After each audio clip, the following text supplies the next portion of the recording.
G'day viewers, I'm Adam Stokes, back with our longtime friend Martin North. Martin, Merry Christmas, Happy New Year. How are you, my friend? I'm extremely good, and you might note the DFA little logo with the Christmas hat on, right? It's just the last opportunity to show it this year. Mate, I only noticed that when you pointed it out. I've noticed that your channel is moving very quickly. You are pumping out so much material. I can't keep up. What's the go? Is there an end state in mind, or are you just motivated at the moment? Well, I think, to be honest, it's more about just doing what I'm doing because I can do what I can do. In other words, I've invested in the studio over the last 5 or 6 years, right? And I finally got it pretty much working the way I want it, which means it's so much easier to make shows. So, for example, we're recording this real time and I'm actually making the cuts as we speak, which means that I don't have to go and do a lot of editing afterwards. So that really makes the whole production cycle completely different, right? And that means that I can pump out more shows more quickly, and I spend less time doing the boring stuff, which is all the editing and tweaking afterwards, because I've got the levels right to start with. I've got the balancing right. So in a way, investing in the studio has been the best thing I've done because it's allowed me to spend more time on the content, weirdly. Editing is a killer for me. I recently released a mini documentary. It took me a couple of weeks to script, a few hours to shoot, but then weeks to edit. And that editing is just a killer. And I now understand, as I make more YouTube videos, why editing is such a big thing in Hollywood and in the production industry, that editing and sound alone are separate industries that require a great deal of respect, because I can assure you it's been a big headache to me. But you're looking good. Your introduction is looking great as well. And I understand that some people weren't used to the change when you first changed your introduction to something that they were very used to. Well, it's really weird because this is now the third incarnation of my introductions, right? The first one, which was the one I produced 2 or 3 years ago, was just a drum beat and a very basic graphic. I still have people hankering for that particular one, right? Nostalgia style, right? And then I did another one which was a bit more upmarket, and then I've made a change in the last couple of months. And I changed my background slightly as well recently, just to make it a little fresher. And it's interesting how some people love the new ones, but also some people yearn for the old one. So I've learnt that you cannot please all of the people all of the time. Well said indeed. Martin, 3 main areas we want to discuss today, or certainly I do, is rental markets, Yep. Then the Great Reset, and then the future of money. Now, when we get into the rental markets, a couple of videos that have really stuck out in my mind is, first of all, one that got 20,000 views, but it's quite new, is Australia will pay foreigners to buy a new home in Perth. Mate, this is mind-boggling to me. I understand on a macro level, I guess, the theory behind getting more people into the country to give us more money. But of course, reading through a lot of your comments, a lot of Australians are very angry by this because, of course, you've got people who can't afford to buy a home in Australia. And it appears that the government is going to give more money to people outside of Australia who aren't Australians to buy property in Australia. And I just want to quickly read your closing quote on the video where it said, "I'm afraid that property, government stimulus, and stupidity all go in the same sentence. Words very wisely spoken. Is this a federal or state initiative, and is it really going ahead?" Well, it's a bit combination of both, right? So basically there's a federal program which effectively is trying to get people to particularly buy new constructed homes, and in Western Australia they added it. So effectively there's $50,000 up for grabs, combination of federal and state, right, to get people to go and buy new home and land packages, right? So that's basically and what happened as soon as they announced it was that prices for new homeland packages went up by precisely $50,000, right? So the first point to make is all these stimulus packages are a zero-sum game. It doesn't actually give you any real benefit in terms of trying to get into the market, despite the fact, of course, that everybody believes that the government is, being helpful to people to get into the market. This is all about helping the construction sector. So that's the first part of the argument, right? So that is definitely certain, and there have been quite a significant number of new homeland packages sold in Western Australia, and particularly around Perth as a result of it. But the point that I made in that other show was that it appears that foreign investors can also access it. Now, the Western Australian government sort of was very coy about it and said, well, we haven't had any applications so far, but a couple of the Western Australian property portals with connections to China have been spruiking this like mad and saying, it's amazing, you can come to Australia, you can invest from an international perspective, and you can get $50,000 to start with just to buy a new homeland package. So if it is true, and if it is actually something which is accessible to people from overseas to access Australia, I think it's a really dumb move. More broadly, I would say that all these incentives are just frankly kicking the can down the road. This is all about supporting the construction sector. This is all about the government aligning with big business and the construction industry. It's nothing to do with helping housing affordability. Prices are going up. It's nothing to do with helping people to acquire their first home reasonably and sensibly. It's just stoking the can, stoking the fire, and frankly creating bigger issues down the track. I recall when I was first getting into the property market years ago, when John Howard introduced I believe it was $7,000 at first, and he cranked it up to $14,000. And exactly what you said occurred. All prices went up by exactly that amount, yep. and then some, and then it really charged forward. So it appears that we just don't learn from this. All that happens is when we put in a government incentive to say, here's free money, well, the commercial market just goes, cool, thanks for that free money. We'll take care of that. We'll put up all the prices. It leads me to the question, do you have a solution for Aussie battlers out there? Let's picture you're Prime Minister of the country. We're going to say, right, Mr. North, Prime Minister North, we can put you in charge of making a new policy to allow battlers out there to get into the property market. How do we do it? It's a real complicated question to try and answer now, because we've got ourselves into the situation where our banks are over leveraged into property, right? If prices start falling at all, they're going to have huge issues with regard to their liquidity and the risks of default later. So this is a long-term structural issue which cannot be solved by tactical, frankly, short-term stupidity, right? Which is what I see it going on at the moment. And it's interesting, just to give you a couple of other data points, those superannuation withdrawal programs, 10K plus 10K each side of June. Well, that means that you can grab another $20,000 from your superannuation, stick that into a deposit to add to the $50,000 that you can get from the government, right? I mean, how much more do you want to take this? I mean, why don't you just give everybody a house and say, have it for free? I mean, you might just as well, because the strategy is not actually helping, right? So we have to get to the point where we start with the realization that property is massively overvalued in Australia by at least 40% against long-term averages. And you can't just continuing to stoke this by more and more debt just forever, right? There has to be a change in approach. So my view is, step one, we've got to stop all these additional incentives. We've just got to get that out the way. Step two is we have to let property prices settle back to longer-term averages, which means taking away some of the supports that have been there for a long time. And thirdly, we have to recognize that we are going to see higher levels of default and we're going to see higher levels of pain in the short term. But we cannot continue to let these prices continue to run, because if you do, then you've got to ask yourself the question, well, how much is a fair value of a property? 3,000, 5,000, 3,000, 5,000, 3,500 million, billion? I mean, where do you take it, right? Because essentially, if you look at the trajectory of home prices relative to incomes and home prices relative to debt, it's all debt driven, which means we're pumping up the balance sheets of the banks, we're pumping up the value of real estate. It's artificial.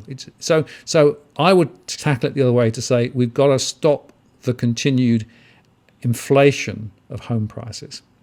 Step one. Step two is we need to find alternative mechanisms to be able to deal with true housing capacity where it's required. But we've got an oversupply of property. So it's not like there's not enough property being built. We've actually got more property than we need, maybe in the wrong places. And we have a huge issue with regard to homelessness and people unable to get homes. I think there's a significant role for public sector housing to be part of the mix. And unfortunately, we've been very slow at investing in public sector housing. So that's another part of the solution. And the final point, just bear in mind is this. If you look at the proportion of people who have property and particularly probably without mortgages, it's lower than it's ever been. So we've actually got a situation where we've got more people renting. We've got more people with a mortgage, even as they get into retirement, because they've got these huge mortgages now. So this is a structural issue with regard to housing that needs structural solutions, needs a combination of state and federal activity, in my view, but it has to be done from a different perspective. You can't just go on saying, well, let's build a few more properties and keep house prices to go even higher and get the banks to lend even more. That is a footpath to oblivion, in my view. The real painful thing, I guess, for many Australians in the statement that you just made there about there's an oversupply of housing is that, of course, there's many Australians who want a home and even a humble home. They're not necessarily after the 7-bedroom, 3-story mansion, although that would be nice for all of us. But many people are very reasonable in their desires just to have a home of their own. But of course, as you mentioned, there's an oversupply of houses. Now, what we've seen in the housing market is, in fact, there's a huge vacancy rate in houses. I'll give a microeconomic example here in Canberra. Some investors come from overseas, buy a property, mothball that property. Yes, they pay their rates, and yes, they pay any land taxes on that property, but they don't rent it out. And they don't rent it out because in some cultures, renting out a property is a disaster. In other cultures, that's the only way to do it. For example, I lived in Spain for a while, and when I was at university in Spain, everyone just rented property. However, when I lived in Asia, renting out property was very nerve-wracking because too many times the property would be damaged by the tenants in there. So we see this big influx of certain nationalities coming into the country, buying these properties, not doing anything with that property other than mothballing it. So on one hand, the government's like, well, hey, it's great. The property prices are propped up because that house is not for sale, so it's controlling the supply. It's also great for us, the government, because we're getting stamp duty, land taxes, rates, etc. But for the Aussie battler, we're now in this situation, in this video that you mentioned, that we're going to put in another $50,000 stimulus, which just puts the prices up, and opening it up to the good people of the world to come in and snap these houses up from Australians. There has to be a tipping point. And this leads me into the rentals video that you made. So you also made a video on the Sydney rentals collapse. That video that you got was 40,000 views, so double about the video we were just discussing about foreigners buying a new home in Perth. Now, you mentioned that people are leaving the city because they don't need to be there. And we can see that through the latest virus, which I don't want to say because it seems to upset the YouTube algorithm. Less now than previously. Oh, yes. Well, there's a new term of freedom of speech, and that freedom of speech is determined by the YouTube gods, but we'll leave that there. In any case, we discovered through the virus that many people don't need to be at work. They can move away from their workplace and do everything remotely, more cost effectively from home. And this, of course, is creating huge vacancies in CBDs. Now, as we see rentals potentially be in danger, I want to discuss an economic theory that I learnt many moons ago in my younger years from Professor Chris Orledge about what happens when properties crash, rentals in fact increase. And that theory involves, let's say you've got many people who have a mortgage, as we discussed. Those people can no longer afford to pay that mortgage, so they're kicked out of their home or they sell their home. Certainly the prices of homes then drop because now you have an oversupply of homes and a little demand. But the rental market increases. Why? Because now you've got more people who need to rent because they're no longer buying a property, no longer paying their mortgages. How do you think this theory applies in the sense when people are pulling out of mortgages as we move into the future and people are in more financial hardship? Do you think that, in fact, we could see rental prices increase? Well, it's interesting because that data, which was domain data, showed that in and around the major urban centres of Sydney and Melbourne, there's a massive oversupply of rental accommodation. Most of it's high rise. Most of it was previously occupied by international students and foreign visitors, right? Both of which have gone away, right? On the other hand, the supply of rental homes further out, particularly houses, is very tight. So further out, rents are actually rising, right? And it's that disequilibrium based on supply and demand which shows that theory is, supply and demand will drive rents ultimately. Now, I don't see any reason at the moment why rents are going to start moving higher in Sydney and Melbourne particularly, and maybe in Brisbane, but that's a slightly different market. And then beyond that, it's a slightly different scenario. In Perth, rents are about 10% higher, but then they dropped the previous 5 years, so they're just retracing some of their previous falls. So I think we're in the situation where we have a lot of demand from some people for things to rent, but not necessarily the high rise. So the high rise is where the risks are. Now, unfortunately, a lot of those high rises were actually bought by property investors over 2 or 3 years ago when prices were right at their peak. Many high-rise prices have dropped since then. So they're seeing the situation where the capital value is degrading. The rental returns are zero or much lower than previously because they've got nobody actually living in the property at the moment. And they've still got the mortgage to basically service. And I know rates are a little bit down, but nevertheless, it's still a big problem. And so about 60% of property investors nationally are actually underwater from a cash flow perspective. So what do? Well, you either hold in there and hope that you can find somebody to rent at some discounted price, which is why there's a lot of discounting, or you put the property on the market. Now, if enough people put the property on the market, it has two factors. Firstly, it reduces the supply of rental accommodation. And so there's a tipping point, and suddenly rents then start going up. And secondly, that supply of for sale property then puts downward pressure on property prices, particularly when you've got multiple sales in the same high-rise block. You can literally see carbon copy examples of properties for sale, which means that you then see capital values dropping further. So then property investors try and bail out quickly, because if they wait, they're going to end up with a lower price. So you see a run to the exit. And that run to the exit then has a second order impact, which means it reduces the supply of rental accommodation. So again, there's a tipping point. So we could absolutely see later rents rising in some of those areas, but there's a huge oversupply. Look at Docklands down in Melbourne, right? There's a massive supply of vacant property in and around Docklands. And as you said earlier on, a lot of people actually have vacant holdings of those properties. They'd never let them at all. In fact, they didn't even think of doing that. They were just holding it for capital appreciation.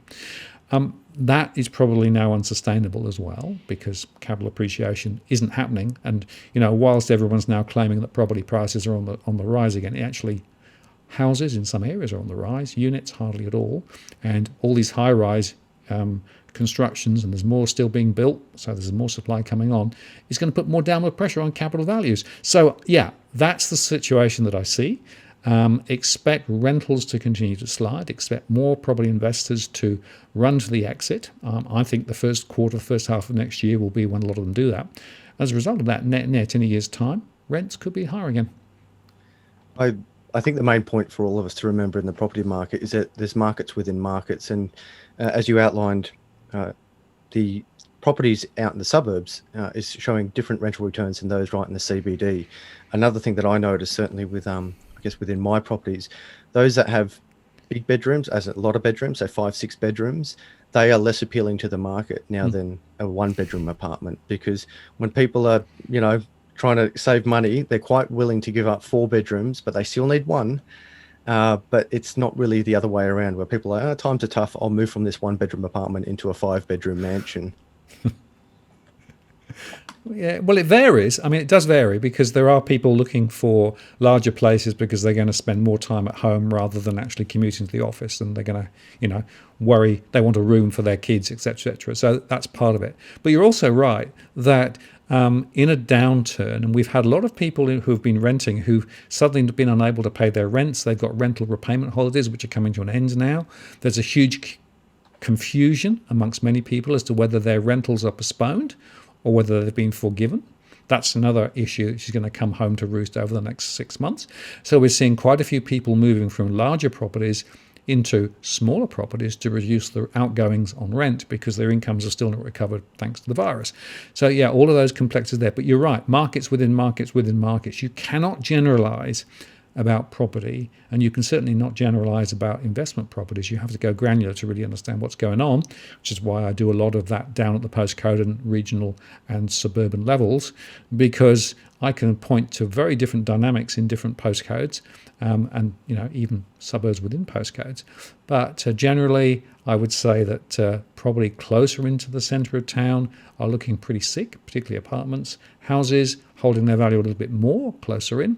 Houses out in the sticks, out in the suburbs, out in the outer-lying areas where there's been a massive supply, also under huge pressure. This is not a sector of the market that is going to look pretty, I think, for the next 12 to 18 months. I recall flying from Las Vegas to the Grand Canyon many years ago, and as you fly from the city out towards the canyon, you can see it's kind of like a cancer growing across the desert. You can see the roads being carved into the desert, and then cookie cutter houses, just this production line of houses spreading out into the desert. And I think at one stage Las Vegas was, and I could be wrong on these quotes, but I think the population was increasing by 5,000 people. I believe it was per week or per month. It was a really intense rate of increase. And as a result, when you flew over the city, you could actually see this city expanding remarkably quickly. And of course, when they had their downturn, all these properties, they just stopped being built. And what actually happens is in the suburbs, when they stop being built, if they're not complete, for example, they've got the walls up, but not the roof, or vice versa, the elements take hold of these structures and you actually lose twice, because you can't just turn the structure back on building, say 2 years later. The structure's then being compromised, so then you have these other flow-on effects. Martin, it's a big mess. I'm concerned about it, which leads us to my next question for you, is about the Great Reset. So we can see a mess in the virus, property markets, money, the dilution of money, stimulus packages. Where do I stop? A theory has come up about the Great Reset. What is it? Does it have merit? And do you support it? Well, I'll tell you, there's been more videos made about the Great Reset in the last couple of months than I think I've ever seen. So the World Economic Forum is where a lot of it came from. And there was an article published a few years ago, I think by a Scandinavian politician, that was sort of painting a picture of a future, right? A future in which everything basically was not owned, but was digitally enabled. That, basically if you needed a pan to cook a meal, you'd order it and it would arrive, and then you'd use it, and so you don't own anything, right? And that really was a sort of a crystallization of a vision which was a digitally enabled future where the normal verities of owning property and actually the more you own the better, all changed. So that's sort of the first angle. And it's interesting because the World Economic Forum, when they first published that particular blog post, was pretty overt about it. They subsequently changed the title, and they actually watered down the commentary around the blog post to say, well, we're just talking about one future. We're not saying necessarily that it's the only way to go. But that has been a very linchpin argument for many people who say, oh, hang on a moment, the combination of digitalization, the removal of property, the destroying of property rights, the idea of essentially creating a community where nobody owns anything, right, is part of the vision. So that's the first part. The second part is there have been a number of speeches given by United Nations and the World Economic Forum saying we can't go on the way we're going, right? And that's taking account of climate change. It's taking account of the fact that we've got more debt than we've ever had before. The fact that the inequality that's building more and more between the rich and the poor, both within societies and across societies, is unsustainable. And in fact, even Prince Charles has pretty much said, this cannot go on. We need a different way of thinking, right? So I do believe that there is a need for a different way of thinking. Absolutely, I agree about that. Because the mechanisms we've got in place, both in terms of the way that capitalism is currently working or not working, the distribution of wealth to a smaller and smaller proportion of the population, both locally and globally. Look at the share markets around the world and who owns it, right? The fact that we are not tackling climate change and the environmental issues that clearly are there, people are beginning to wake up, some at least, the fact that we are part of an eco-environment rather than setting us in opposition to it, right? So many people think of the planet as a thing to exploit, except that we're actually on the planet. So if we exploit it too much, we actually end up, frankly, disappearing, right, as a species. So that is the sort of the second angle in terms of the so-called reset. The third angle is the financial structure. So we've got the Federal Reserve and the other banks around the world just printing more and more liquidity, right, on the assumption that this is magically going to solve the financial crisis that we've had for at least 10 years or more, except that the more you print, the worse it becomes, the more deflationary it becomes rather than inflationary it becomes, and frankly, the more unstable the financial markets are. And they're overpriced at the moment. Why? Because there's so much money being printed. So again, from a financial perspective, from an eco perspective, from an equality perspective, from a social perspective, things need to change. But the question then is, how do you wrought change? And that's the key question, right? Because if you start with a top-down model, and the World Economic Forum was going to hold a conference at the beginning of this year to talk about how this might be engineered. They're going to kick it out a few months, I think, down the track. Is it going to be top-down? Is it going to be the elite? The Davos mob, etc. Or is it Davos? I always get Davos and Davos modeled up, right? One's the Dalek and the other's the conference. Or maybe there's a reason why they're so close. I don't know. But the point really is that there needs to be a different way of thinking. How do you execute it? Do you execute top down? Well, we're on one planet, clearly. We've got one atmosphere that we're sharing around the planet, but we've also got lots of local economies. We've got lots of different countries saying, no, we want to be our own master rather than actually dancing to a macro tune. So that's how I read it. So absolutely, we need to have different ways of thinking, economically, socially, structurally, and financially. But I'm not sure necessarily that the mode of engagement and the ideas that are being thrown out at the moment are actually that compelling. And many people are getting scared by them, and they're also feeling, frankly, there's little control, right? It's being imposed top down. And you could argue that through the UN and through the World Economic Forum and cascades down into the political systems within countries and then imposed. There is very little consultation, in my view, at the local level, and that's a problem. And I actually personally would turn the whole thing over and say, no, we need to actually start building different ways of thinking locally. So build out rather than impose top down. And that's a very unpopular thing to say because it changes the role of politicians. Rather than them dictating, they actually become servants. Well, for me, that's probably the right answer. So there you go. A long-winded way of saying there's some stuff in there that's really important, but the way it's being communicated, it's really scary. There's 2 points I want to touch on there that quite concern me quite a bit. I don't know if you can hear my rooster in the background. It's going off. I thought rooster. I've got a rooster for the first time, just to digress. And I thought roosters only made noise in the morning, but apparently they like to make morning noise all day. Absolutely. They're asserting their superiority. He's actually quite a gentleman. So I've got like 6 chickens, and whenever I give him a treat, he'll take the treat and lay it out to the girls and say, That's bribery. Oh, and yeah, he always puts them first. I rarely see him eat because he's always feeding the ladies. Anyway, back to money, except for my moving on from my chickens. The thing that I think about when they talk about no one owns anything, everyone rents everything. No. Well, there's 2 sides to this. First of all, someone's got to own it, because if you're renting something, where's the money going? And if the state owns it, we are actually moving to a socialist model. But the whole point about that is you don't need money. You don't have to pay for anything. Of course, which leads us to communism. Yeah. So, which leads to the second point, which is what you're talking about, is that if we go from a top-down approach, it's a government rule approach. It's a communist approach. Correct. And I agree with you entirely. It should be from a bottom-up approach. Now, bring in the power of the blockchain. This might be a good segue to crypto, which we're about to touch on.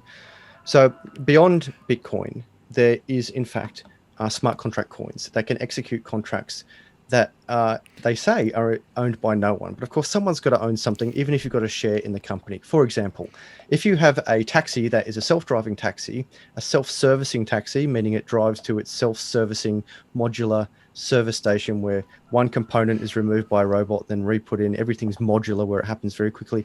No one, in fact, has to own that taxi. The taxi, there's no driver, there's no director who owns it. But of course, there is a smart contract coin that the people are investing in, which get a return on that coin. And to me, that's very exciting in the crypto space. Now, this can go to anything from taxis to, as you mentioned, a frying pan, renting a PlayStation, anything. Airbnb is another one where smart contracts own properties as opposed to an individual owning a property. But the smart contracts are, of course, that money is coming from the people and the returns are going back to the people. If we take the other approach where it's all from the top down, we are in a communist state. We are in a communist state where everything is owned by the government. If you don't play that game, you end up in a gulag somewhere or in a Siberian camp, per se, and you're taking away power to the people.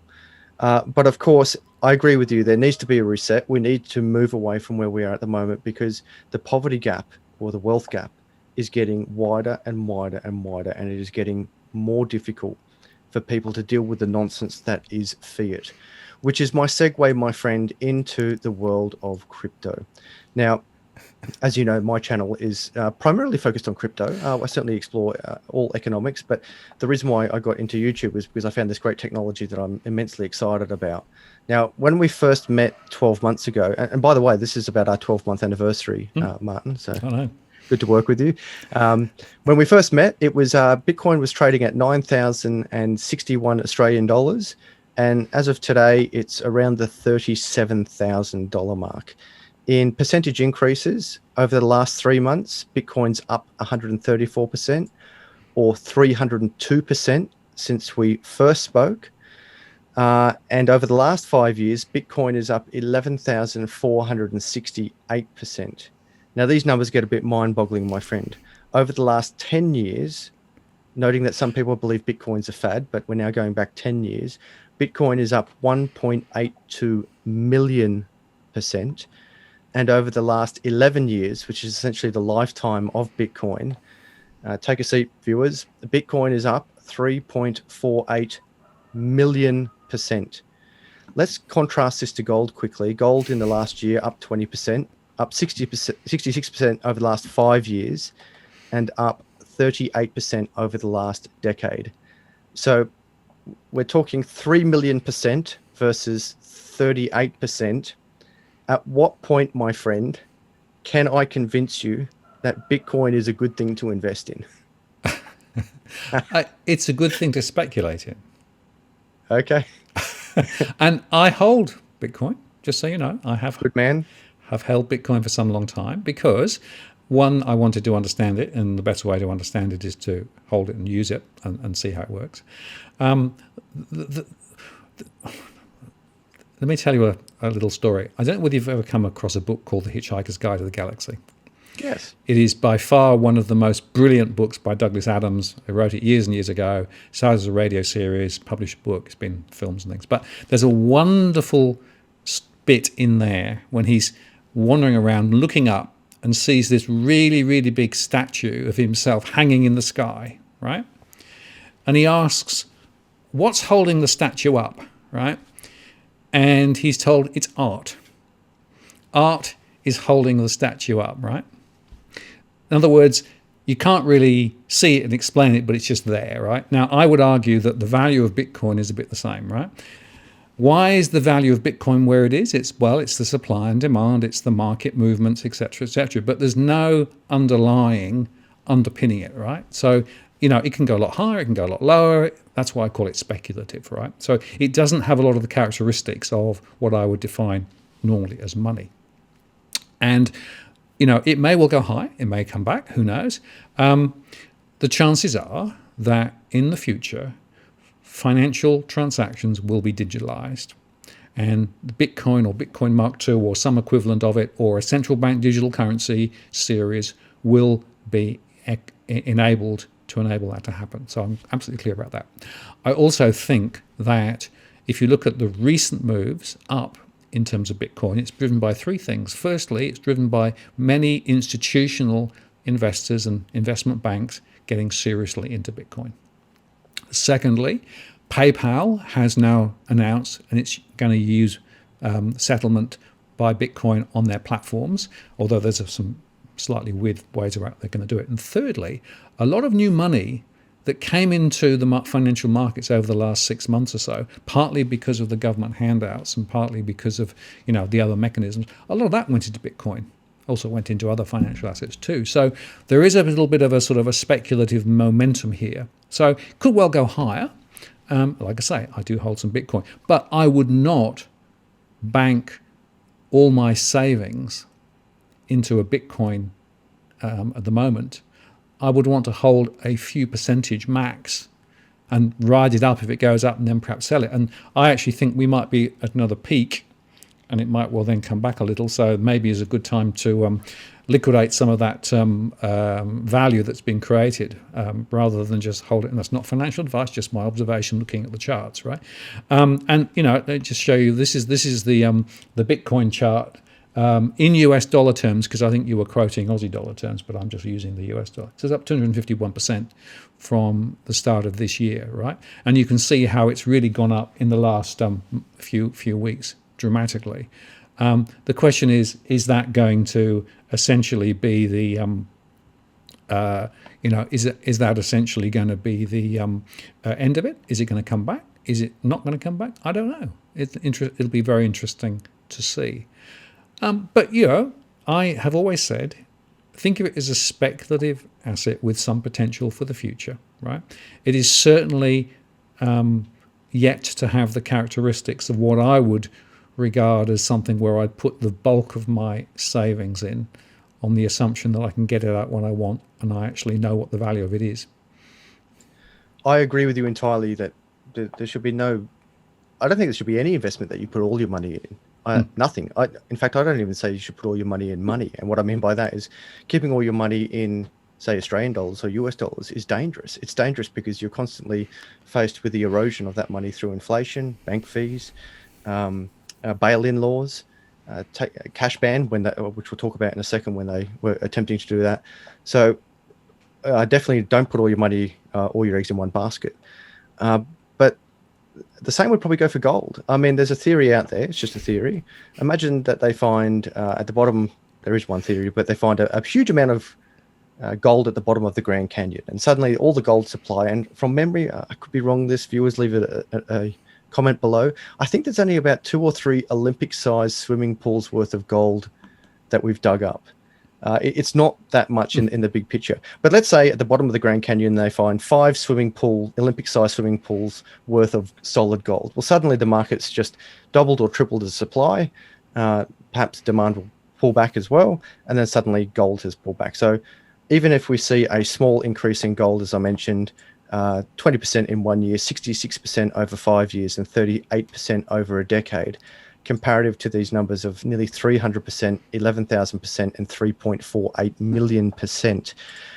I think the term I use now is that it's becoming financially irresponsible to not put something into Bitcoin, like $20, a cup of coffee, $5. And mind you, a cup of coffee is probably going to be $20 soon with the amount of money that we see pouring in there, as into the economy. And that goes to what you were talking about before about PayPal using crypto. So PayPal is using crypto not just as a settlement method, that is, do you want to pay in Australian dollars, US dollars, or Bitcoin? They're also saying, would you like to buy Bitcoin, which is now becoming overnight the biggest exchange in the world, with the stroke of a key, where you can now buy Bitcoin once it's finalized on PayPal instantly. Now, to me, this just shows more and more confidence, in the sense that when Bitcoin first came in, it was really computer nerds, and then when the Silk Road came on, probably naughty people buying bad stuff on the internet. Then you had geeks coming in, or money speculators such as myself, saying, hey, this thing's got a big future. Over the last 12 months, we can now see, as you mentioned, institutional investors coming in, massive amounts of money, huge amounts of money coming in from multi-billion-dollar companies that are saying, hey, as I mentioned, it's now financially irresponsible to not start putting money into this. I recently released a mini documentary that I recommend everyone check out. There's a lot of work put into it on the 4 greatest risks to Bitcoin. And of those 4 greatest risks, 2 were government related. And one of them was, the last 2 was the government saying, we ban all crypto. Crypto is banned. And there's a counter argument to that in the documentary that I recommend that you watch. But the last argument in that documentary was about a Bretton Woods 2.0, a Bretton Woods agreement where the government basically comes in and seizes all gold, as in digital gold, the Bitcoin, and replaces it with their dirty fiat money. From let's say Bitcoin does continue in its growth and its adoption and its confidence in the market, noting that I do acknowledge that you've said that, what makes Bitcoin valuable, and there is one half is, yes, the speculation of the people investing in it, but the other part of Bitcoin being valuable is that it takes a lot of energy, a lot of actual money to invest, to create a Bitcoin, to mine it from the algorithm. If we have a situation where the government comes in and says, we're banning Bitcoin, or you've got to surrender your Bitcoin for our dirty fiat, my fear in that situation is, there could be an uprise from the people if people are sick of the fiat currency, or we just see another dilution of fiat again. My question to you, my good friend, is I don't trust in fiat because we can see it's constantly declined and it's fake. The money is fake, and the only reason why it's there is because of a decree by the government. Other people, to balance the argument, other people don't believe in Bitcoin because they say it's not real, I can't touch it, it's just this magical computer money. Then we have the third, if we are making a triangle of money, then we have gold. We have blocks of gold, which is a true money in the sense that if you look, I watched a really good documentary recently where they're saying gold has pretty much held its value consistently throughout the past few thousand years. And what they're talking about that is not comparative to the dollar, because we can see the nominal amount of gold going up. That is, it's now, I think, $1,600 compared to $1,000. But of course, that doesn't account for inflation. So the problem with gold is, comparative to digital fiat and digital crypto, is that I can't text you gold from here in Australia to America if I want to buy something off Amazon. It has to be digitized. And the only way it can be digitized is through two methods. One, through a centralized third party, which is a bank. Or two, through a decentralized system that no one controls, which is something like cryptocurrency, Bitcoin. If we don't want to go with digital fiat, and we don't want to go with digital crypto, and we can't go with physical gold, what other alternative is there to money? Yeah, and I actually made a couple of shows with regard to the digital gold and basically using the blockchains and the crypto to be able to actually exchange and settle in gold, right?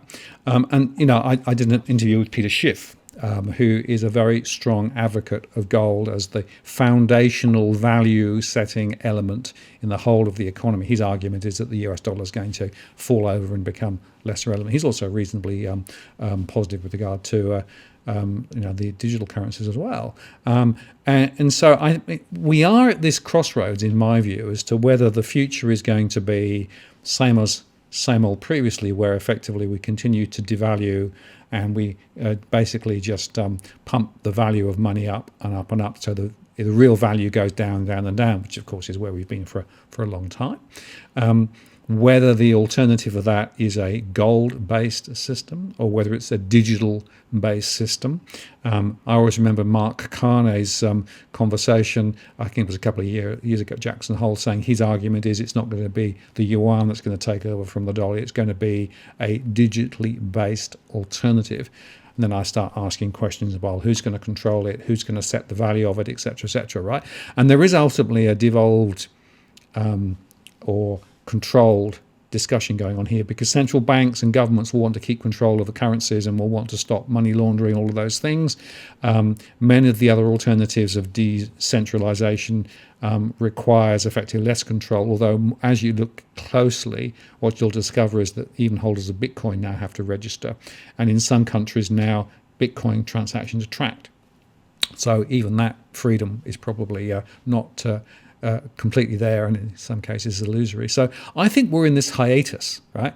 I don't yet know precisely how this is going to play out, right? And I think that we could see it go a number of different ways. It comes back to the question of the Great Reset. What we do know is we need a currency that is reliable, that is actually able to exchange value easily and conveniently, and has a certain degree of autonomy, but also a certain degree of control. Because you cannot allow total global currencies to be effectively completely out of control. I think most people would say, although, is all the control there actually quite useful? So I think the future is going to be digitally aligned.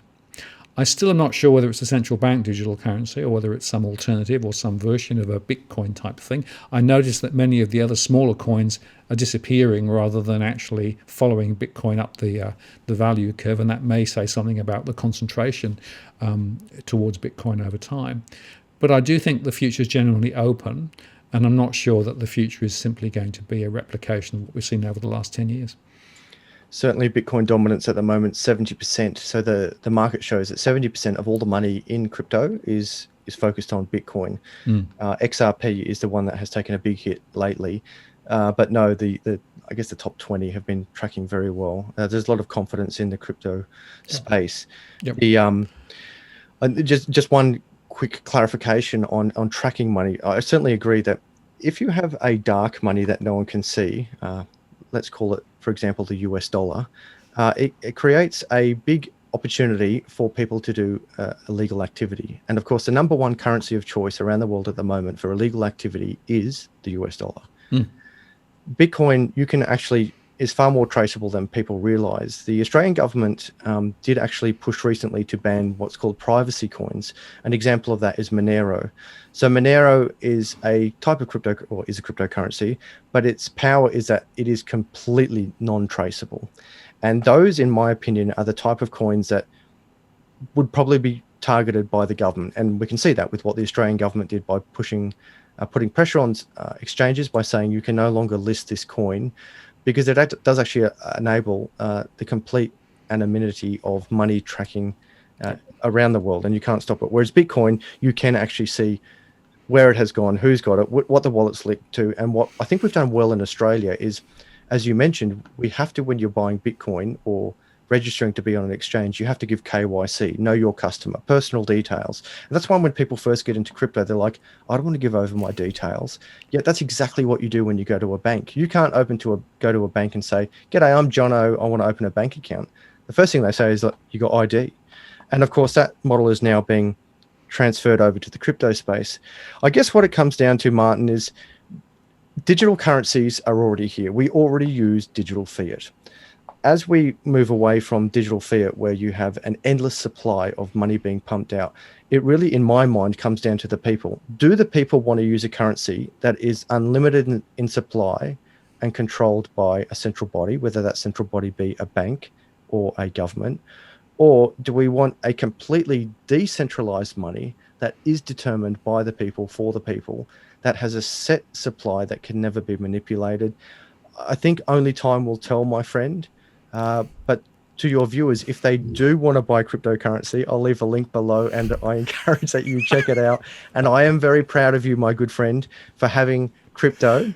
And I do note also, even when I first met you and we were in great debate about crypto, of which I thoroughly enjoy, you were still hedging your bets and you were still accepting Bitcoin as donations to your channel. Yep. And so on one hand, I'm like, well, that's kind of cheeky. Bitcoin isn't all that, but I'll take it. But on the other hand, it's like, yeah, this guy's a smart dude. He's hedging his bets there. Well, the truth is the future is generally open, right? What I'm concerned about is what I see in China, right? Where effectively you're seeing digital currencies aligned to social scores, aligned to facial recognition, aligned to control. Right? That, for me, is the nightmare scenario. I want to avoid that at all costs, and that goes right back to the Great Reset, right?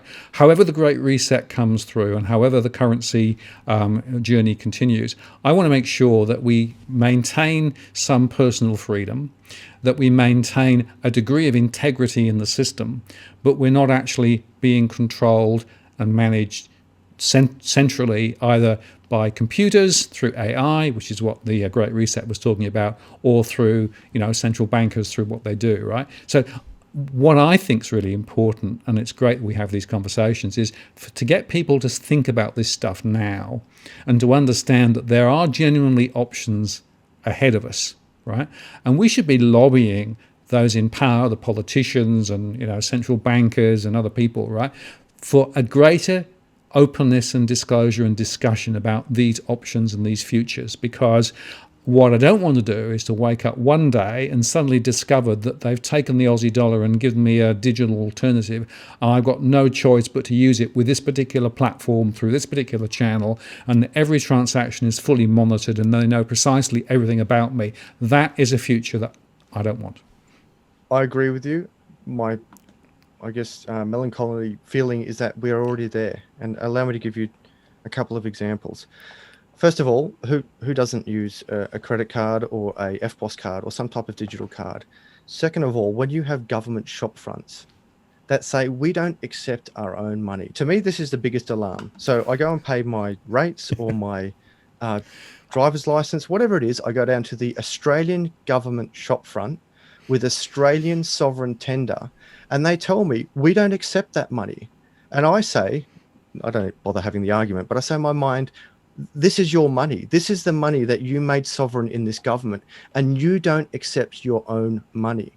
But then they turn around and say, yes, but you have an option. You can use MasterCard or Visa, a centralized third party that will take a profit from what we do. And by the way, they'll track what you do and they can block what you do. So we're already there, my friend. We are already in this space where every dollar I spend on my card is being tracked. My own government doesn't accept their own money, which is beyond me. And then finally, I'm subjected to this money that on one hand, I can kind of use because it's the money issued by the government, but can't use because the government doesn't accept their own money. But I'm subjected to the constant inflation through pumping it. So this is where I say, I'm out. I'm out. I don't want to be part of this. I don't want to use your money. I want to use my money. And of course, this goes back to the argument where we said different types of money already exist. Bus passes, gift vouchers, frequent flyer points, trading cards, labor. If I come over to your house and I mow your lawn and then you edit a video for me, that's a kind of money. That type of exchange already exists. I'm very happy about the cash ban bill that you, John Adams, Robbie Barwick, Alex Saunders, and a whole army of people managed to stop. We spoke in a video some time ago about the 8 phases that I created, and I think you agreed to the 8 phases, but not necessarily in this order. Those 8 phases were the removal of the gold standard, fractional reserve lending, bail-out laws, bail-in laws, negative interest rates, the cash ban, banks controlling governments, and the collapse of democracy. My friend, credit to you, to Robbie, to John, to Alex, to the whole crew who stopped the cash ban. We worked tirelessly to stop this. And you mentioned in the video that we did a while ago is that if the cash ban got through, Bitcoin would be next on the radar. So where our worlds have come together was in fact around the cash ban and the freedom that we essentially fight for, the democracy, the freedom of privacy, the freedom to spend our money how we want to. The cash ban bill that has been stopped is a great success to this, and it actually stops at this stage phase 7 and 8, which is banks controlling governments, which some argue is already in there, and phase 8, which is the collapse of democracy, which some say we're already moving towards. Do you foresee there will be another attack on the cash ban? And if so, will they go all the way this time and get it through stopping Bitcoin as well? Well, I think the remarkable story of the cash ban, the thousands and thousands of people who actually exercise their democratic right to express an opinion, they've never had as many submissions, right? They were drowning in submissions. I think that's a really important object lesson. There are many other things we need to fight. We need to fight the bail-in still. It's not fixed yet. There are other bills coming over the next few months. The responsible lending bill is a disgrace as well. So I think we need to assert our democratic rights. But I think we've learned something really important from the cash ban, that if actually people get off their seat and actually make a fuss and make an informed contribution to democracy, we can still have an impact. And that for me is a bit of a glimmer of hope. It means that actually we can wrought change if we really choose to and want to. So I'm actually a bit more positive than you in terms of I don't think this is game over. I think there's still an opportunity to shape the future. I think the future is still genuinely open, and I'll be doing all I can to inform my viewers and followers with regard to the issues as they come up, and we'll hopefully get a bit more democratic process happening too. Interestingly, quite a few politicians also came in behind us on it as well, and so backed what we were doing. So that shows another interesting angle. So in a way, democracy has migrated from Canberra to YouTube. I think it's quite interesting, and being in the middle of it is quite fun. So I'm a bit more optimistic, but we have to be alert. We have to be very forceful with regard to what's going on. Polite but forceful is what I want to be, and make sure that people understand the consequences of decisions that may or may not be taken. But I'd also make this final point. I don't believe that there is some central plan controlled by some central body globally that's just being rolled out and imposed. I don't think that's the way that things are actually working. I think history is much more mucky than that. There's a lot of individual decisions being taken. I do think the future is generally open, and I'm going to do all I can to keep it that way. We support you in your quest. I know a lot of Australians are very grateful for the work that you do. It's not just the number of views that you get, but the number of conversations that you stimulate. I think for every one view you get, you probably stimulate 2 or 3 conversations. So it's this multiplying effect. And as I've mentioned several times, the reason why I was drawn to you is because we have a different approach to a same outcome. And if that outcome can be achieved through path A or path B, I don't care. If the outcome is freedom and democracy, then I support everything that you do. And I appreciate the chance to work with you today and over the last year, and hopefully in the years to come. Martin, how can people learn more about you and get more information from your channel? Okay, well, I run my channel called Walk the World. So I post videos daily there.